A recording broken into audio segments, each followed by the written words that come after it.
Hello students, I hope all of you are fine. My name is Shubham and today we'll be continuing with our next video for the chapter Units and Dimensions.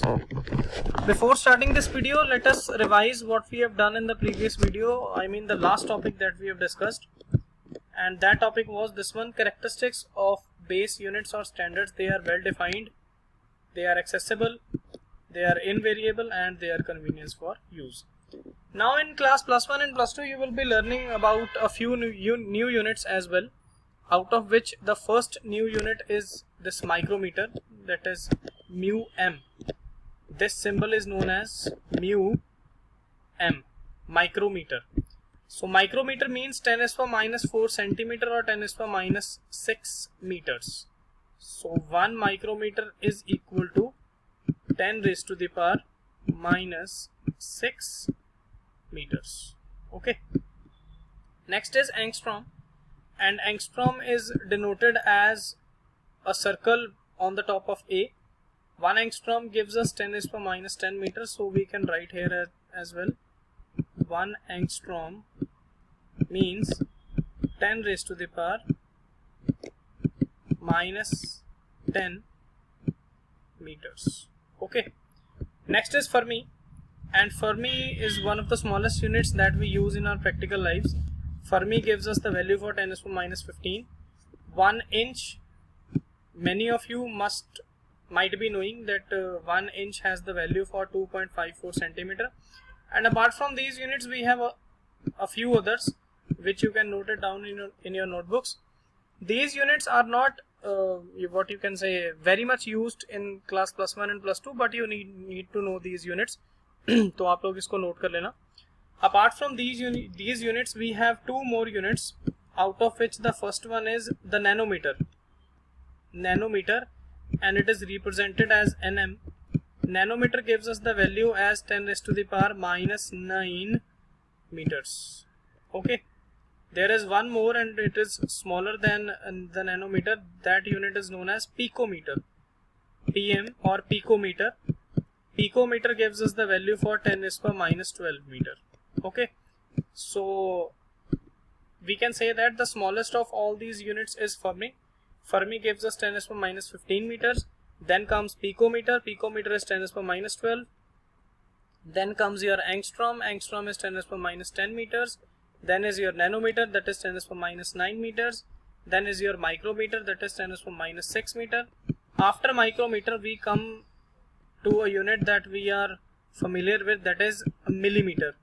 Millimeter means 10 raised to the power minus 3 meters, and at the last we come to the centimeter part, and 1 centimeter is equal to 10 raised to the power minus 2 meter.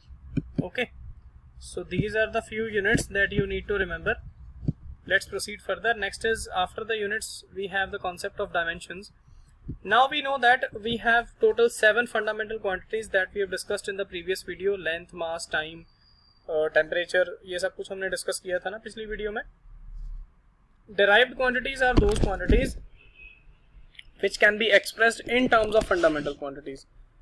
Let's take an example for this. We have a very basic formula, that is density. Now density has the formula for mass upon volume, and mass upon volume would be mass upon length cube. Now a few of you might be wondering that why I have written only length cube, since I have not mentioned any shape.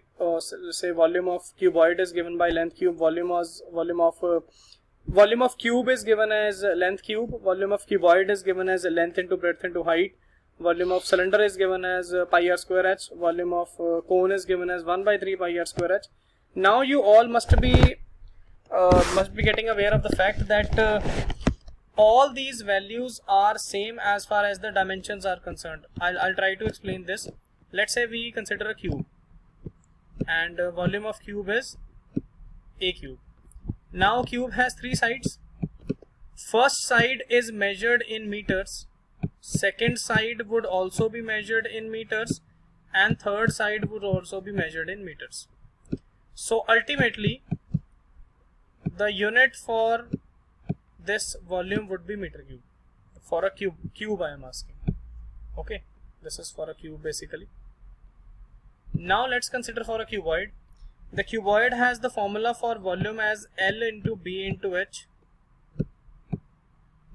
Length is measured in meters, breadth is also measured in meters, and height is also measured in meters. So ultimately this will again be meter cube. Let's consider one more example for a better clarity. Volume of cylinder is given by pi r square into h. Now pi has no unit. R square is measured in meter square and height would be measured in meter. So meter square into meter would be meter cube. So I hope you are getting what I am trying to say.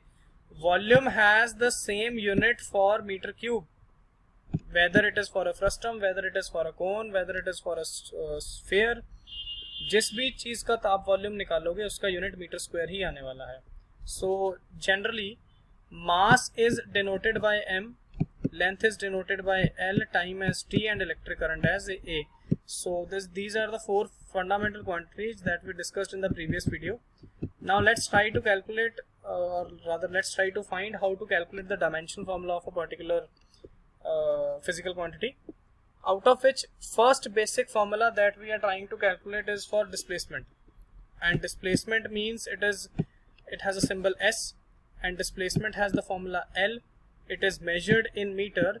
Now what we have to write in case of a fundamental quantity Q, of which the dimension formula is to be found, it will always be written in the form of m raised to the power a, L raised to the power b, and t raised to the power c. And this would be written in square brackets, where m is mass, L is length, and t is time. When the physical quantity will change, the values for A, B, C would also change. Let's take an example. We have first physical quantity as displacement. Now displacement is measured in meters. Here in this case there is no mention for mass and no mention for time as well. So mass and time has power 0 and displacement, that is length, has power 1. So ultimately the dimensional formula for displacement would be m0 L1 T0. In the same way, when we will proceed to the area part, area is represented by the symbol A. Area can be written as length into breadth, and area is measured in meter square. In the same way, what we discussed about the volume, the unit for area would always be meter square, whether that area is for a square, whether that area is for a rectangle, for a circle, any figure you take, any two-dimensional figure, the area would be same for the unit of area would be same, that is meter square. So in this case again there is no mention for mass, so m would be 0. As you can see, length has power 2, that is meter square, so L would be 2, and time again has no mention, so the dimensional formula for area would be m0 L2 T0. I hope you are getting what I am trying to say. In the same way, we have just discussed that volume has the unit for meter cube and it will be m0 L3 T0. ठीक है, समझ आ रहा है ना ये क्या बात कर रहे हैं हम लोग. Let's try to discuss one more, that is the velocity. Now we know that velocity is equal to displacement upon time or distance upon time, and velocity is measured in meter per second. The SI unit for velocity is meter per second. Now meter has the unit for meter is the unit for length, so length has to be there. Second is the unit for time. Time has also to be there. There is no mention for mass unit, that is there is no mention for kg in the unit for velocity, so mass would not be there. Again, power of mass would be 0, length would be 1, and t would be -1, because this is in this way meter per second. So meter is measured in length, meter is the SI unit for length, and second is the SI unit for time. It can be written as LT -1 and m would be 0 in this case. ठीक है, समझ आ रहा है ना. Next is momentum. Momentum is equal to mass into velocity. Now mass into velocity would be here. This is the first physical quantity that has mass in it. Mass would be kg, velocity would be meter per second. So kg would be measured as m. Just wait. Kg would be measured as m. This would be measured as length and upon time. So dimensional formula for momentum would be mlt minus 1. Acceleration is change in velocity upon time, and this has the unit for meter per second square. It would be m0 lt minus 2. I hope you are getting what I am trying to say. These are the units that you need not to remember, rather you will be easily able to learn these units as we proceed with our syllabus in +1 physics. Next physical quantity is for force.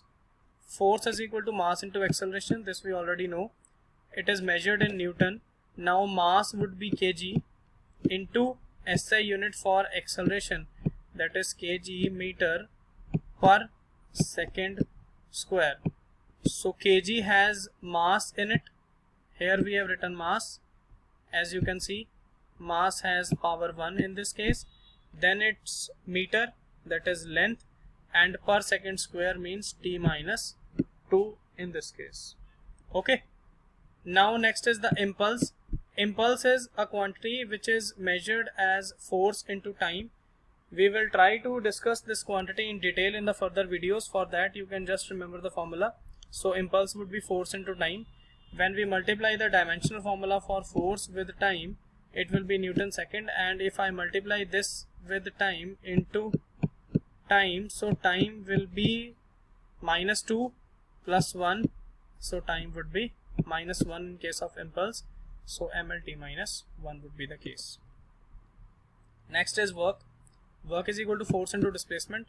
It will be Newton meter. Rest you know that force has the dimensional formula for mlt minus 2, and then we'll multiply this dimensional formula with length. So the dimensional formula for work would be ml2 t minus 2. Okay, so you try to go through these quantities. Have a look at the quantities that are present in your NCERT or any other reference book that you are having. We will discuss it in the next video. Thank you.